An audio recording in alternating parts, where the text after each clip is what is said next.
Between Lange Reihe and Steindamm, there are barely 10 minutes on foot. Here, people sit outside cafés, live in expensive period apartments and enjoy the Outer Alster. At the other end of the district, international commerce, excellent food, sex work, drug dealing and visible social distress occupy the same few streets.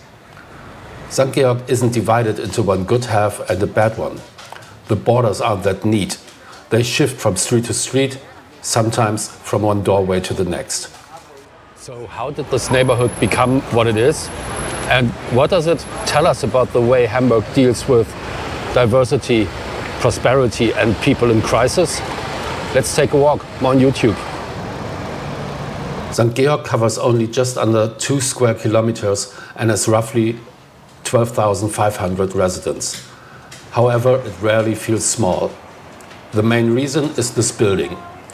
Since Hamburg Central Station opened in 1906, St. Georg has been more than a residential neighborhood. It's been a place of arrival. People come here to change trains, stay overnight, look for work, shop, seek entertainment, or find help. A major railway station brings hotels and restaurants. It also brings anonymity, temporary accommodation, prostitution, drug markets, and people who have fallen through every available safety net. Hamburg is hardly unique in this respect. Railway districts compress a city. They also compress its problems. But the roots of the contrast that you find in St. Georg, they go much further back than the railway station. In the 1200s, a hospital for people with leprosy was founded here, only a kilometer beyond Hamburg's city wall. Its patients were forbidden from entering the city. In later centuries, the surrounding area also became home to a plague cemetery, a place of execution, neckers yards and other necessities that Hamburg needed but preferred not to see at its center. At the same time, affluent Hamburg families created gardens and summer houses here to escape the crowded, foul-smelling city. From the beginning, St. Georg was both a place for the unwanted and a retreat for those who could afford one. That history establishes a remarkable consistent pattern. Hamburg moved its discomfort to St. Georg and then discovered how attractive St. Georg can be. This is the St. Georg that is easy to sell. Historic buildings, independent shops, cafés, restaurants and the Outer Alster just around the corner. Urban without feeling anonymous, busy, but usually busy in a pleasant way. Above all, Lange Reihe became the center of queer life in Hamburg. The rainbow flags and pedestrian lights showing gay and lesbian couples may look almost ordinary today. The visibility they represent was not always ordinary. A public space grew here in which queer life did not need to hide. That is a genuine cultural achievement, not decoration for a tourist campaign. Success, however, changes places.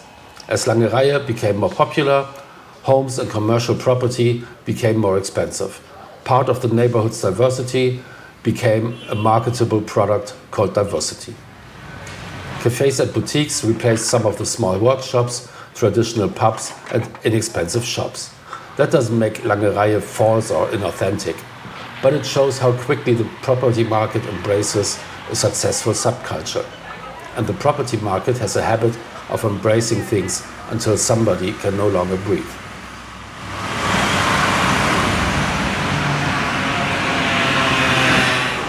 I like Lange Reihe. My favorite bar is right here, sandwiched between a cafe and a Portuguese restaurant. It's the perfect place to have a few drinks and absurd discussions with your buddies.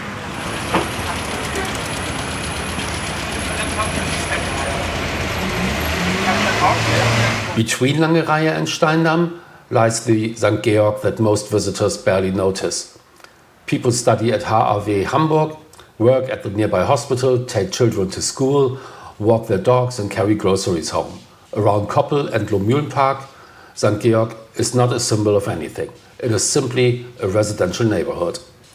Several religious communities also live within a few hundred meters of one another. The Protestant Church of the Holy Trinity, the Catholic St. Mary's Cathedral and the Centrum Mosque. This coexistence is not always completely free of tension. Most of the time, however, it works, which, in an age when conflict appears to have hired its own social media manager, is worth noticing. And then there is the Alster side.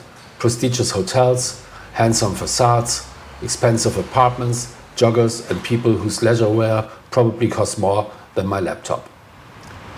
Even the statistics appear contradictory. Average taxable income is higher than the Hamburg average. So is the proportion of people receiving basic welfare benefits. In St. Georg, prosperity and hardship do not inhabit different neighborhoods, they share a postcode.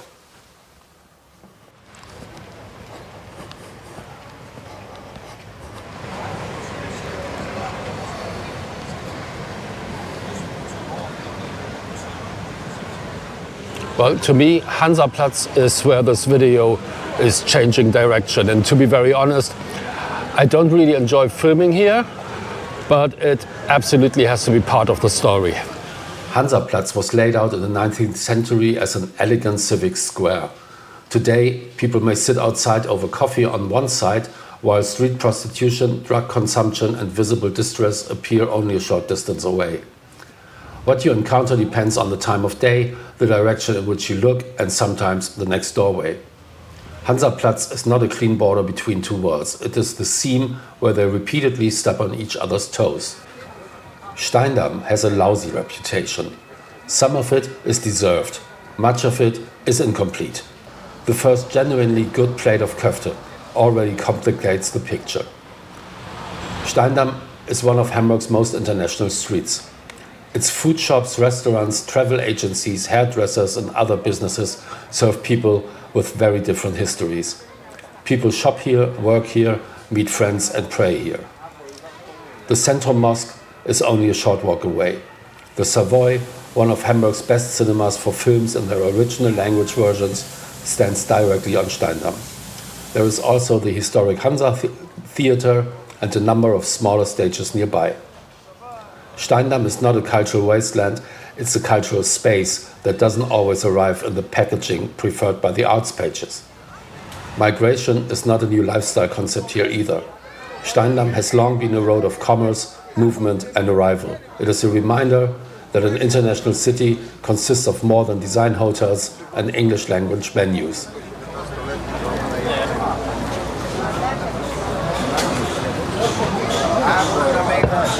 Right next to the museum and to the central bus station right behind me is also the August-Bebel-Park, which is a major gathering place for people fighting substance addictions. Of course, I will not and I don't want to film there. It's packed with people. It's also packed with security and I don't want to drag someone's misery in front of the camera. The Drob Inn is located nearby, beside August-Bebel-Park. It offers counseling, medical support and supervised consumption rooms. Its location close to Central Station is no coincidence. This is where the drug scene is, so this is where help has to be. The police presence is impossible to miss. It may help keep the area under control, it cannot treat addiction. Only a few steps away are some of Hamburg's most important cultural institutions. The Museum für Kunst und Gewerbe, the Deutsches Schauspielhaus and the Theater. High culture and the so-called problem district do not merely share a neighborhood, at times they share the same square. Perhaps the combination is less unlikely than it appears. Theater tells stories about people, power, poverty, love, conflict and failure. Outside the door, there is no shortage of source material.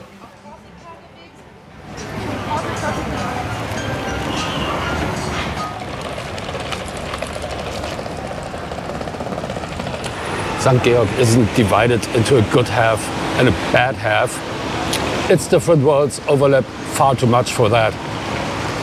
Anyway, I hope you enjoyed the video. If you did, please leave a thumbs up and subscribe to the channel. And I hope I see you around next time around.